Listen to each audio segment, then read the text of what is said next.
అందరికీ నమస్తే. కాళేశ్వరం ఎంక్వైరీపై వేసిన పీసీ ఘోష్ కమిషన్కు మళ్ళీ 2 నెలలు టైం ఎక్స్టెండ్ చేసిండ్రు. అంటే ఇది మే, జూన్, జూలై ఎండింగ్ వరకు టైం ఇచ్చిండ్రు. యాక్చువల్గా నేను ఇదే వార్త చెప్తా, అంతకన్నా ముందు ఒక వార్త చెప్పాలి.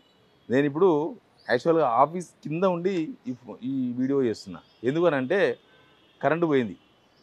ఎప్పుడు పోయిందంటే 11 గంటల 26 నిమిషాలకు పోయింది. ఇప్పుడు ఎంతైన టైము ఆల్మోస్ట్ 1 గంట, అంటే దాదాపు 11:26 నుంచి ఇప్పటికంటే గంటన్నర దాటిపోయింది. పవర్ లేదు.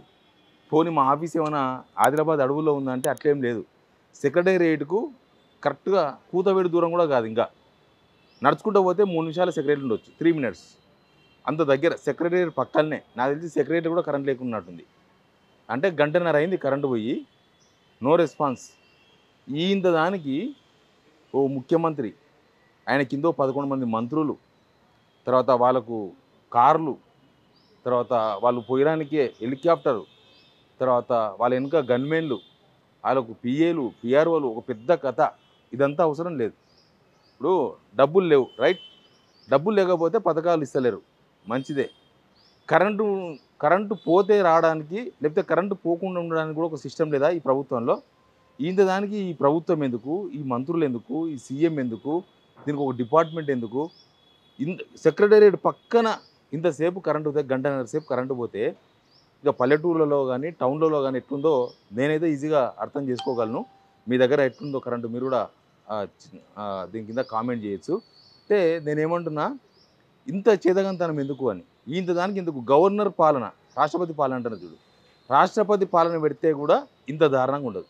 రాష్ట్రపతి పాలనలో కూడా 10 నిమిషాలు కరెంటు పోతే గవర్నర్కు భయపడి కరెంట్ వేస్తారు. మళ్ళీ ఇప్పుడు ఎవరికి భయం లేదా, భక్తి లేదా? ప్రజలంటే గవర్నమెంట్కు భయం లేదా, భక్తి లేదా? నాకు తెలియదు. నేను ఉండే ఏరియా మొత్తం కూడా కమర్షియల్ ఆఫీసెసే ఉంటాయి. మొత్తం రకరకాల బ్యాంకులు, తర్వాత షాపులు, షాపింగ్ కాంప్లెక్స్లు, హోటల్స్ అన్నీ ఉంటాయి.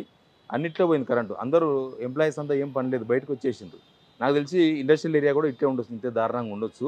ఇది ప్రభుత్వానికి చేరాలని నేను కోరుకుంటున్నా. ఇక సబ్జెక్ట్లోకి పోదాం.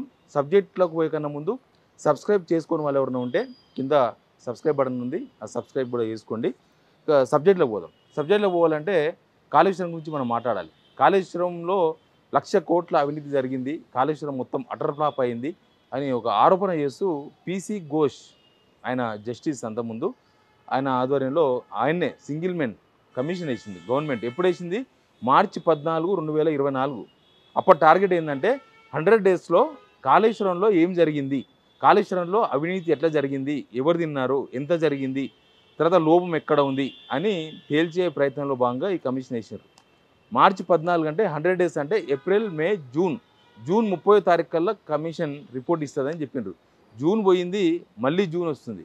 మళ్ళీ ఇప్పుడు జూలై ఎండింగ్ వరకు పొడిగించారు. అంటే సంవత్సరం పైన పనిచేస్తుంది. 3 నెలల కోసం వేసిన కమిషన్, 100 డేస్ కోసం వేసిన కమిషన్, సంవత్సరం అంటే 365 రోజులు దాటి ఇంకా దాదాపు 400 రోజులు పనిచేసే అవకాశం వచ్చింది దానికి. 100 రోజులు ఎక్కడ, 400 రోజులు ఎక్కడ? జనం డబ్బులు, దానికి కోట్ల రూపాయల ఖర్చు, పీసీ ఘోష్ గారు తిరగడానికి ఖర్చు, ఆయనకు శాలరీ, ఆయన ఆఫీసు, ఆయన ఆఫీస్లో స్టాఫు, అటెండరు, ఆయన రాకపోకలు, ఆయన ఈ రాష్ట్రం కాదు, ఆయన సొంత రాష్ట్రం నుంచి రాకపోకలు, ఎయిర్పోర్టు, విమాన ఖర్చులు మొత్తం మన గవర్నమెంటే పెట్టుకుంటున్నది. సరే, పెట్టుకొని అయితే ఇప్పుడు ఏంటంటే యాక్చువల్గా ఒక 1 వీక్ బ్యాక్, జస్ట్ 1 వీక్ బ్యాకే పీసీ ఘోష్, ఈ కమిషన్ చైర్మన్గా వ్యవహరిస్తున్న జస్టిస్ పీసీ ఘోష్ మీడియాతో చిట్చాట్ చేసిండు. ఆల్మోస్ట్ 15th or 14th రోజు చేసిండు. చేసి ఆ రోజు ఆయన ఏం చెప్పిండంటే, అందరం పిలిచిన మీడియా ప్రతినిధులను పిలిచి ఎంక్వైరీ అయిపోయింది, మ్యాక్సిమం ఇంకొక 1 వీక్లో మేము గవర్నమెంట్కి రిపోర్ట్ ఇవ్వబోతున్నాం. 1 వీక్ అంటే 22 తారీఖు, 22 తారీఖు లేకపోతే ఒక రోజు అటో ఇటో మేము రిపోర్ట్ ఇవ్వబోతున్నాం. ఆల్రెడీ 100 మందికి పైగా మేము ఎంక్వైరీ చేసినాం, అయిపోతుంది అన్నారు. ఆ రోజే నాకు అనుమానం వచ్చింది, అసలు వీళ్ళు దీనిలో ప్రధానంగా వీళ్ళు ఆరోపణ చేస్తుండేది ఏంది? 1,00,000 కోట్ల అవినీతి జరిగింది. అది కేసీఆర్ ఫ్యామిలీ, కేసీఆర్, హరీష్ రావు, తర్వాత ఈటెల రాజేందర్. హరీష్ రావు ఇరిగేషన్ మినిస్టర్గా పనిచేసిండు, ఈటెల రాజేందర్ ఫైనాన్స్ మినిస్టర్గా పనిచేసిండు. కాబట్టి వీళ్ళని ఎంక్వైరీకి పిలవలేదు. పిలవకుండానే వీళ్ళు ఒక రిపోర్ట్ ఆల్రెడీ తయారు చేసిన రిపోర్ట్ ఫైనల్ అయిపోయింది. రిపోర్ట్ అంతా అయిపోయిన తర్వాత మళ్ళీ ఇప్పుడు మరి ఎవరు సలహా ఇచ్చిర్రో, ఇప్పుడు కేసీఆర్ని పిలవాలి, హరీష్ రావుని పిలవాలి, ఈటెల రాజేందర్ని పిలవాలి, వాళ్ళ ఒపీనియన్ కూడా తీసుకున్న తర్వాతనే ఫైనల్ రిపోర్ట్ తయారు చేయాలని మళ్ళీ మొదలుకు వచ్చింది కథ. మొన్న రిపోర్ట్ తయారైపోయింది, ఆల్రెడీ ఫైనల్ అయిపోయింది. ప్రభుత్వానికి ఇచ్చేది నేను చెప్పే డేటు 22వ డేటు అని కమిషన్ చైర్మన్ పీసీ ఘోష్ గారు చెప్పింది 22వ తారీఖు కదా. ఆల్రెడీ రిపోర్ట్ ఇవ్వాలి, ఎంత తారీఖు, ఆల్రెడీ 20 తారీఖు వచ్చేసినాం. రిపోర్ట్ అంతా ఫైనల్ అయిపోయి ఇచ్చే టైంలో ఇప్పుడు మళ్ళీ లేదు మేము మళ్ళీ ఎంక్వైరీ చేయాలి దీని మీద అంటే కథ మళ్ళీ మొదలుకు వచ్చిందని చెప్పడం అనమాట. మళ్ళీ వాళ్ళందరిని పిలవాలి, అదంతా చర్చించాలి, వాళ్ళతో వాళ్ళ ఒపీనియన్ కూడా తీసుకోవాలి అని చెప్పి తీసుకొచ్చాను. ఇదంతా కూడా ఈ ఎంక్వైరీ అంతా కూడా ఒక బ్లఫ్ ఎంక్వైరీ లాగా కనిపిస్తుంది. ఎందుకు బ్లఫ్ అంటున్నాను నేనంటే 1,00,000 కోట్లు కాళేశ్వరం ప్రాజెక్టులు తిన్నారు అనేది ప్రధానమైన ఆరోపణ. కాళేశ్వరంలో పాడైనవి కేవలం ఆ 7th బ్లాక్లో ఉన్న పిల్లర్లు, తర్వాత అన్నారం సుందిలో కామన్గా ఉన్నాయి. ప్రతి దానిలో బుంగలు పడి ఉన్నాయి. ఇప్పుడు సుంకిశాల పడిపోయింది మొత్తం, అవతల పక్క సాగర్ దగ్గర కట్టాల్సిన సుంకిశాల రిటర్నింగ్ వాళ్ళు మొత్తం పడిపోయింది. దాని మీద ఎంక్వైరీ ఏం లేదంటే వీళ్ళ గవర్నమెంట్ ఉన్నది, వీళ్ళ కాంట్రాక్టర్ పనిచేస్తున్నాడు కాబట్టి దాని మీద ఎంక్వైరీ లేదు. సాగర్ కాలువ తెగిపోయింది మొత్తం. తర్వాత శ్రీరామ్ సాగర్ కానీ, తర్వాత మిగతా చాలా ప్రాజెక్టులు మిడ్మానేరు రిజర్వాయర్స్ కానీ అక్కడ మొత్తం కూడా చాలాసార్లు బుంగలు పడ్డాయి. శ్రీశైలం ప్రాజెక్టులో కూడా బుంగలు పడ్డాయి, ఇప్పుడు కూడా బుంగలు పడ్డాయి శ్రీశైలం ప్రాజెక్టులో. కానీ వీళ్ళు కాళేశ్వరంలో ఒక కాళేశ్వరం ఒకటే ప్రాబ్లమేటిక్. ఇక్కడ అన్నారం సుందిల్లా బుంగలు పడుతూనే ఉంటాయి, పూడుస్తూనే ఉంటారు. కాళేశ్వరం ప్రాజెక్టు విషయానికి వచ్చే వరకు ఆడ పోయింది 450 కోట్లు. ఎల్ఎన్టీ వాళ్ళు ఇచ్చిన రిపోర్ట్ ఇది. ఎల్ఎన్టీ వాళ్ళు గవర్నమెంట్కి ఇచ్చిన రిపోర్టు. ఇది మొత్తం ఖర్చు 7th బ్లాక్ మేము నిర్మిస్తాం, మేము కడితే 450 కోట్ల రూపాయలు ఖర్చు అవుతాయని. 450 కోట్ల రూపాయల కోసం నాకు తెలిసి ఈ కమిటీకే 100 కోట్ల రూపాయలు ఖర్చు పెడుతున్నారు. ఈ కమిషన్ ఎంక్వైరీకి 100 కోట్ల రూపాయలు ఖర్చు అవుతున్నాయి. దాన్ని సరిగా చేసింటే ఇప్పటికల్లా కాళేశ్వరం అయిపోతుండే, మొత్తం ఇప్పటికే నీళ్ళు కూడా ఉపయోగంలోకి వస్తుండే. ఇప్పుడు కాళేశ్వరం అంటే నాట్ ఓన్లీ మేడిగడ్డ, అన్నారం సుందిలో కూడా కాదు, ఇంకా చాలా రిజర్వాయర్లు, చాలా కాలువలు. కాళేశ్వరం అంటే చాలా పెద్ద కథ, ఇక్కడ గంధమాల దాకా మీకు తెలుసు. కానీ కేవలం అక్కడ మేడిగడ్డలో 7th బ్లాక్లో ఫియర్స్ కుంగినాయి అనే ఒకటి సాగు చూపించేసి ఎలక్షన్స్ ముందు ఆరోపణ చేసినాం కాబట్టి ఇది నిరూపించాలనే ఉద్దేశంతోన గవర్నమెంట్ ఈ కమిషన్ వేసింది. ఈ కమిషన్ ఎంక్వైరీ ఇట్లా నడుచుకుంటూ వస్తుంది. నిజానికి వీళ్ళు నీళ్ళు కొట్టాలంటే అసలు కన్నెపల్లి పంప్ హౌస్ నుంచి నీళ్ళు కొట్టవచ్చు. లాస్ట్ వానాకాలంలోనే లక్షల క్యూసెక్ల నీళ్ళు పోయి గోదావరిలో కలిసినాయి ఈ గవర్నమెంట్ వచ్చిన తర్వాత. ఆ నీళ్ళు మొత్తం వదిలేసేసినారు. ఇప్పుడు కూడా ప్రాణాయిత నీళ్లు ఆ మేడిగడ్డ నుంచి పోతున్నాయి ఇప్పుడు. కానీ ఆ నీళ్ళు కూడా ఎత్తే అవకాశం లేదు. ఇప్పుడు సరస్వతి పుష్కరాలు జరుగుతున్నాయి, అవి ఎక్కడ నీళ్ళు, ఇవే నీళ్ళు గోదావరి. ఇప్పుడు సరస్వతి అనేది మనకు కనబడదు నది, కానీ ఈ రెండు గోదావరి, ప్రాణాయిత, ఈ రెండు మనకు కనిపిస్తున్నాయి. ఈ రెండింటి నీళ్ళనే సరస్వతి పుష్కరాలు చేస్తున్నారు. ఆ నీళ్లను ఇప్పుడు కూడా కన్నేపల్లి పంప్ హౌస్ నుంచి కొట్టవచ్చు. ఇప్పుడు కూడా దాదాపు 500 క్యూసెక్ల నీళ్లు పోతున్నాయని చెప్తున్నారు ఇరిగేషన్ ఇంజనీర్స్. కానీ ఇక్కడ ఏంది, లేదు ఇక్కడ మొత్తం ఆ ప్రాజెక్టు ఫెయిల్యూర్ ప్రాజెక్ట్ అని చెప్పాలి. ఆ ప్రాజెక్ట్ అంతా ఫెయిల్యూర్ ప్రాజెక్ట్ అని చెప్పాలి. ఆ ప్రాజెక్టును పక్కన పడేయాలి. దానికోసమని ఎన్ని ప్రయత్నాలు చేస్తున్నారంటే, లేకపోతే వారం రోజుల గ్యాప్లో ఏం జరిగింది, మొన్నటిదాకా ఫైనల్ అయింది రిపోర్టు, ఇంకా రిపోర్ట్ ఇచ్చేస్తున్నాం అన్నవాళ్ళు ఆ రిపోర్ట్ ఏమైందో తెలియదు. ఇప్పుడు మళ్ళీ కొత్తగా మేము మళ్ళీ వీళ్ళు పిలవాలి, వాళ్ళని పిలవాలి, అందరం పిలవాలి అంటారు. ఇచ్చుకోవచ్చు, కేసీఆర్ని ఎంక్వైరీ చేయొచ్చు, హరీష్ రావుని ఎంక్వైరీ చేయొచ్చు, ఈటెలందరూ ఎంక్వైరీ చేయొచ్చు. ఇప్పటికే చాలా టైం అయింది, మీరు ఇప్పటికే ఎంక్వైరీ చేసి ఉండాలి. ఇప్పుడు అంతా అయిపోయిన తర్వాత ఫైనల్ రిపోర్ట్ అయిపోయిందని మీరే చెప్పిన తర్వాత ఇప్పుడు వాళ్ళందరినీ పిలవాలి అని చెప్పేసి మళ్ళీ మొదటి నుంచి ఈ కథ స్టార్ట్ చేస్తూ ఉన్నారు. ఎడిదిరిగి కాళేశ్వరం ప్రాజెక్టు ఒక ఫెయిల్యూర్ ప్రాజెక్టు, కాళేశ్వరం ప్రాజెక్టు ఇంకా పనికిరాదు అని తెలంగాణ జనం ముందు ఎస్టాబ్లిష్ చేసే ప్రయత్నాలు చేస్తున్నారు. నిజానికి ఇప్పుడు కనుక ఆ సరస్వతి పుష్కరాలకు కనుక ఇక్కడ నుంచి బస్సులు కనుక పెట్టి తీసుకుపోయి చూపిస్తే వాళ్ళు చూడడం కాదు, తీసుకపోతే వాళ్ళంతా కాళేశ్వరం ప్రాజెక్ట్ కూడా చూస్తారు, మేడిగడ్డ కూడా చూస్తారు. అక్కడ ఏమైందో జనాలు కూడా పూర్తిగా అర్థమయ్యే అవకాశం ఉంటుంది. కానీ ఇప్పుడు ఏం చేశారంటే ఆడికి ఎవరు వనిస్తలేరు.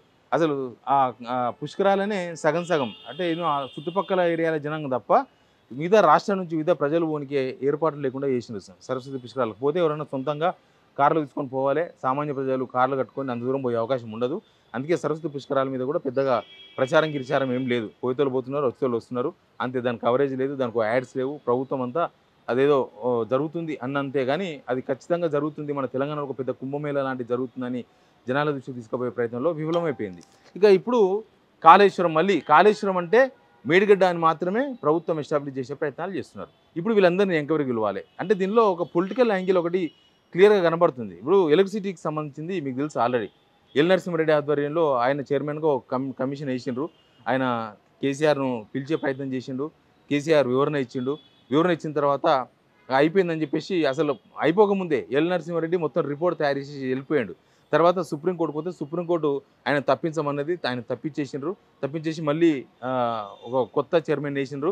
ఆయన అసలు హైదరాబాద్కు రాకుండా తెలంగాణకు రాకుండానే ఎక్కడనో రిపోర్ట్ తయారు చేసింది. బహుశా ఎల్ నరసింహ రిపోర్టో ఏమో తెలియదు. దాని మీద ప్రభుత్వం ఇప్పటిదాకా చర్యలు తీసుకోలేదు. ఇప్పుడు కాళేశ్వరాన్ని మళ్ళీ మొదటికి తీసుకొచ్చి దీనిలో పాలిటిక్స్ మిక్స్ చేసి మేమన్న మాట నిజం చేయాలంటే దీని మీద ఇట్లే నడుస్తూ ఉండాలి, ఇట్లే ఏదో ఒకటి చెప్తా ఉండాలి. కాళేశ్వరం మొత్తం ఫెయిల్యూర్ ప్రాజెక్ట్ అని చెప్పాలి. ఇప్పుడు కాళేశ్వరం ఫెయిల్యూర్ అయినప్పుడు సక్సెస్ఫుల్గా మీరు ఏం చేస్తున్నారు అనేది ఇంపార్టెంట్. మనం లాస్ట్ సమ్మర్లో చూసినాం, తుంగతుర్తి ఏరియా కూడా నీళ్ళు పోలే, చాలా ఏరియాలు ఎస్ఆర్ఎస్పీ నీళ్ళు సరిగా ఇవ్వలేక పంటలు ఎండిపోయినాయి. వానలు వచ్చినప్పుడేమో నీళ్ళు వదిలేస్తున్నాం, ఎండాకాలం వచ్చే వరకు నీళ్ళు సరిపోతలేవు. కర్ణాటకకు పోయి 2 టీఎంసీ నీళ్ళు అడుక్కొచ్చుకున్నారు మినిస్టర్స్, మా జిల్లా మినిస్టర్స్ పోయి. ఆ 2 టీఎంసీ నీళ్ళు అనేది కాళేశ్వరం ప్రాజెక్టు కనుక ఉపయోగించగలిగితే మన తెలంగాణ నథింగ్. 2 టీఎంసీ నీళ్ళు అనేది మనకు చాలా తక్కువ నీళ్ళు. అవి అంటే అన్ని నీళ్ళు అవైలబిలిటీ ఉంటాయి మన దగ్గర. అవైలబిలిటీ లేకుండా చేసి అసలు కాళేశ్వరమే ఉత్తుత్తి ప్రాజెక్టు, కాళేశ్వరం ఇంకా పనికిరాదు అని ఎస్టాబ్లిష్ చేసే ప్రయత్నంలో భాగంగా ఈ కమిషన్ టైంని ఎక్స్టెండ్ చేసుకుంటూ పోవడం, లేకపోతే ఇంకా ఏదో ఎంక్వైరీ చేస్తున్నామని చెప్పి చూపించే ప్రయత్నాలు ఇవన్నీ కూడా జరుగుతూ ఉన్నాయి. చూద్దాం ఏం తేలుతుందో. బట్ జనాల డబ్బులు పెట్టి 3 నెలల కోసం వేసిన కమిషన్ని సంవత్సరం దాటిపోయిన తర్వాత కూడా ఇంకా ఎక్స్టెన్షన్ చేసుకుంటూ పోతూ ఉండడం, అయిపోయింది అన్న దగ్గర నుంచి మళ్ళీ రిస్టార్ట్ చేయడం. ఇప్పుడు మళ్ళీ మొన్నటిదాకా ఎంక్వైరీకి పిలవకుండా ఇప్పుడు మళ్ళీ ఎంక్వైరీకి పిలుస్తామని చెప్పడం. ఇదంతా చూస్తుంటే ఎన్ని డబ్బులు ఖర్చైనా సరే 450 కోట్లు పెడితే మేడిగడ్డ రెడీ అవుతుంది. 450 కోట్లు కాదు, 4000 కోట్లు ఖర్చు పెట్టినా సరే దీన్ని ఫెయిల్యూర్ ప్రాజెక్టుగా చూపాలనేది ప్రభుత్వ పెద్దల ఉద్దేశంగా క్లియర్గా కనబడుతుంది. మొన్న రీసెంట్గా ఒక రౌండ్ టేబుల్ మీటింగ్ పెట్టిర్రు అని అంటే పెట్టించిండ్రు. ఎందుకంటే దాని అక్కడ రౌండ్ టేబుల్ మీటింగ్ ఉందని, లేదా రౌండ్ టేబుల్ మీటింగ్ అయిపోయిన తర్వాత గాంధీ భవన్ నుంచి ప్రెస్ నోట్ వచ్చింది మీడియాకు. దానికి అటెండ్ అయింది ఎవరు అని అంటే కోదండరామ్ గారు, ఇప్పుడు కాంగ్రెస్ ఇంక్లూడెడ్ ఎమ్మెల్సీ మధ్యాస్కి గారు, అంతా కాంగ్రెస్ సానుభూతి పరులంతా కూడా అటెండ్ అయ్యారు. కాంగ్రెస్ సానుభూతి పరులు మొత్తం అటెండ్ అయ్యి ఒక తీర్మానం చేసిండ్రు. కాళేశ్వరం ప్రాజెక్టు వదిలేయండి, దానికి కట్టొద్దు, అది కట్టడం వల్ల డబ్బులు వేస్ట్ అవుతాయని తీర్మానం చేసిండ్రు. అంటే కాళేశ్వరం ప్రాజెక్టు ఉద్దేశమే అసలు కాళేశ్వరం ప్రాజెక్టు, ఈ మేడిగడ్డ ఇవన్నీ వదిలేసేయాలి, అన్నారం సుందీలో వదిలేసేయాలి, ఇక అసలు ఆ ప్రాజెక్టే లేదు అని తెలంగాణ ప్రజలకు చెప్పదలుచుకున్నారు అనేది కూడా దీన్ని బట్టి చూస్తే అర్థమవుతుంది. Please subscribe signal TV.